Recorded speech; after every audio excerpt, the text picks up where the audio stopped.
दो अगरबत्ती को लगा देना तुम पूजन समझते हो, अगरबत्ती को लगा देना पूजन समझते हो, भगवान के सामने दिया जला देना पूजन समझते हो, भगवान के मंदिर में जाकर एक लोटा पानी चढ़ा देना पूजन समझते हो, भगवान के मंदिर में जाकर बेलपत्र चढ़ा देना, धतूरा चढ़ा देना पूजन समझते हो।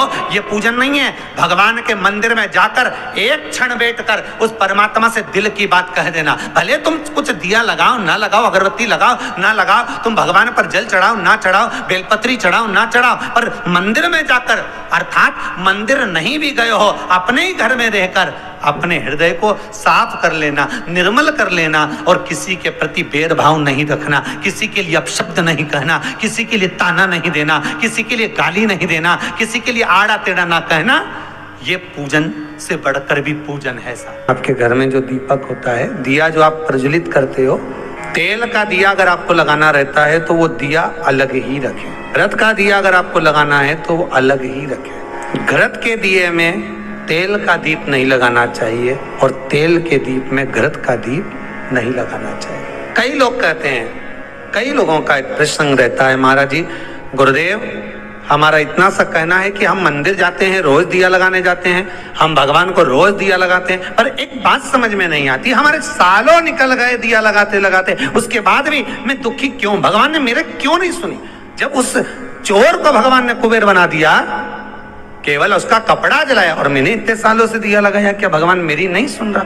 कारण हो सकता है तुम डब्बी तो घी की लेकर गई हो, बत्ती भी घी की लेकर गई हो, पर मंदिर में जो दिया पड़ा था जिसमें तुम बत्ती जला कर आई हो सकता है वो तेल की हो सकती है। कहीं ना कहीं हमारी गलती हो रही है, भगवान की तरफ से कोई गलती नहीं। भगवान तो हाला हजूर बैठा है तुम्हारा भंडार भरने के लिए, पर गलती हम करते हैं कि हम दिया नहीं ले जाते। हम तो मंदिर की दिया उठाया, अब वो घी का था कि तेल का था, अपन ने तो बत्ती लगा दी। पर पहले की माताएं कितनी चतुर होती थी, आटे का दिया लगाती थी कि वो दिया नया बनाओ, जरा सा आटा उसना है, रोटी बनी रही है, उसमें से दिया निकाले लगा दिया। नहीं लगाना, दीप नहीं है। अगर आपको लगता है कि ये तेल का घी का दिया अलग होना चाहिए, इसलिए पहले मंदिरों के अंदर घृत दिया लिखा जाता था, घी का दिया, घी का दिया। आप कभी महेश्वर जाइए, महेश्वर में नर्मदा जी के घाट पर शिव मंदिर में जो दिए जलते हैं वहां लिखा रहता है ये घृत का दिया, तेल का दिया, वहां लिखा, और दिए ही जलते हैं वहां 108। कई छोटी छोटी गलतियां हैं जो हम करते हैं और बाद में कहते हैं भगवान हमारा नहीं सुन। हमारी आदत है कि मनवांछित फल की कामना के लिए जब हम शंकर को बेलपत्र चढ़ाते हैं, शिव जी को हम जब बेलपत्र समर्पित करते हैं, आप सभी को मालूम होगा बेलपत्र चढ़ाने का एक तरीका होता है। एक बेलपत्र चढ़ाते हैं तो ऐसे ही चढ़ा देते हैं, 2-4 बेलपत्र चढ़ाई ऐसे ही चढ़ा देते हैं। पर यदि 11 बेलपत्र, 21 बेलपत्र, 51 बेलपत्र, 108 बेलपत्र, 108 से भी ज्यादा यदि बेलपत्र हम अगर शंकर को समर्पित कर रहे हैं, तो आखिरी बेलपत्र में हमें या तो चंदन या चावल या लाल चंदन, कुछ भी अबीर गुलाल कुछ भी रखकर मध्य पत्ती पर रखकर भगवान को समर्पित करना पड़ता है अपनी कामना की पूर्ति के। अगर हमने 108 ऐसी चढ़ा दी या 11 पत्ते ऐसी चढ़ा दिए तो उसमें कामना की पूर्ति नहीं है, और आखिरी 10 चढ़ा दिए तो आखिरी 11वीं बेलपत्र पे हमें कुछ रखकर देना ही पड़े। तो वो ये जरूरी नहीं है कि आप धन रख कर दें, पैसा रख कर दें या संपदा रख कर दें, उसमें अबीर गुलाल चंदन चावल जो तुम्हारा मन पड़े पुष्प आदि उस पर रख। आपने देखा होगा, आप लोग तो करते रहते हो ना पूजा, तो जहाँ पंडित जी अभिषेक कराते हैं तो आखिरी की बेलपत्र पे वो लगा के सब दे ही देते हैं, लो चढ़ाओ। तो कभी आपने पंडित जी से पूछा कि आखिरी बेलपत्र पे आपने लगा के क्यों दिया? कोई लिख के रख लेता है नमः शिवाय, उसको रख देता संभाल के, सब चढ़ा देगा, उसके बाद वो चढ़ाएगा। उसका कारण क्या है? रावण संहिता कहती है कि लंकाधिपति लंकेश जब भी बेलपत्र समर्पित करता था, आखिरी बेलपत्र जब समर्पित करता था तो शंकर को कुछ देकर ही समर्पित करता। शिवलिंग पर बेलपत्र चढ़ाना, जल चढ़ाना, इसका भी एक नियम होता है। शंकर जी पे शिवलिंग पर जल कहाँ चढ़ाया जाता है? सबसे पहला जल अगर शंकर जी को चढ़ाने जा रहे हो तो शंकर जी के जो चरण है, जहाँ से पानी नीचे गिरता है, उसके सीधे वाले भाग पर, अपने हाथ का सीधा भाग, वहां जल चढ़ाओ। फिर जहाँ लेफ्ट भाग है वहां जल चढ़ाओ। जहाँ शंकर भगवान का शिवलिंग रखा हुआ है, तीसरे नंबर का जल वहां चढ़ाना चाहिए। चौथे नंबर का जल भगवान शंकर के शिवलिंग पर चढ़ाना चाहिए। 5वें नंबर का जल ऊपर अगर जलाधारी लगी हो तो उसमें चढ़ाओ, नहीं हो जलाधारी तो भगवान शंकर का जहां नंदी बैठा है, नंदी का एक पांव ऊंचा रहता है, उस पांव के पास में जल चढ़ाना चाहिए। ऐसे 5 स्थान दिए हैं जल चढ़ाने के लिए।